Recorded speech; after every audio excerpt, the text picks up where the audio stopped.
Thank you guys for tuning into Simply Dhol, your online resource for Dhol lessons. My name is Manvir, and in this video lesson, we're going to go over triplets and the triple stroke roll.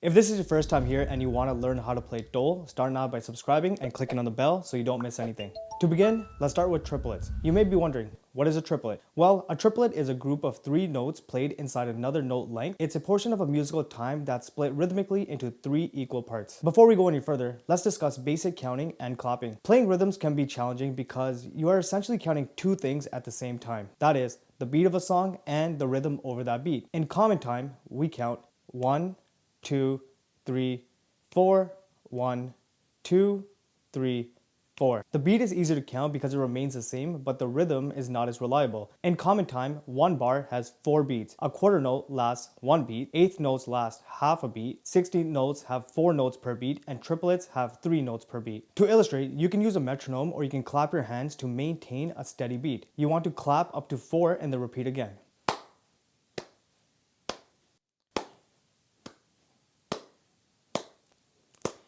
Each clap represents 1 quarter note. So when counting eighth notes, you want to add an and in between each count. 1 and 2 and 3 and 4 and. When counting 16th notes, it sounds something like this. 1E and 2E and 3E and 4E and. And triplets go like this. 1 triplet, 2 triplet, 3 triplet, 4 triplet. I'm now going to play a jaw sequence for you, and I want you guys to determine where the triplets are being played.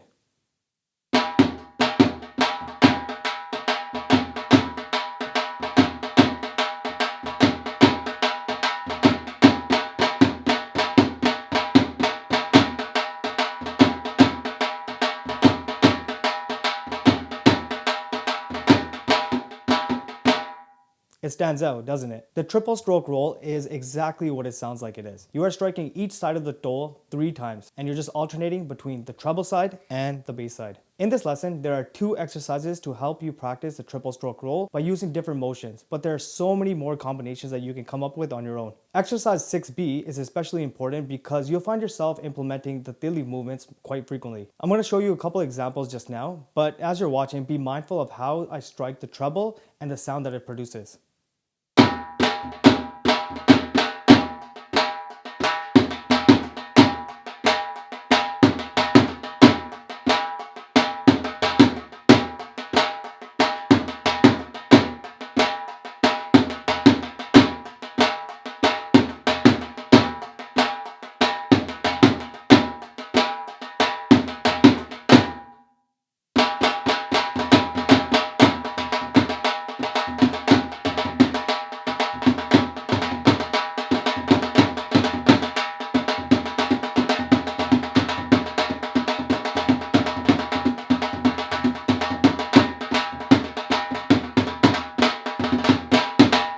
Now, let's get to the exercises. In the first exercise, each strike will come down at the same velocity, whereas in the second exercise, we'll implement dynamics by changing the motions of the sticks. Let's take a look at both of these now.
Like the previous lessons, I'm going to post a triple stroke roll practice under the exercises and rudiments playlist, so if you want to practice those on their own, you have an avenue to do so. This is the end of the lesson, but before I let you guys go, if you found this video useful and you want to see more lessons in the future, hit that like button. And if you want to take your Dhol skills further, be sure to check out my Patreon page by clicking on the link in the description box below. Thank you guys for watching, and I'll see you in the next video.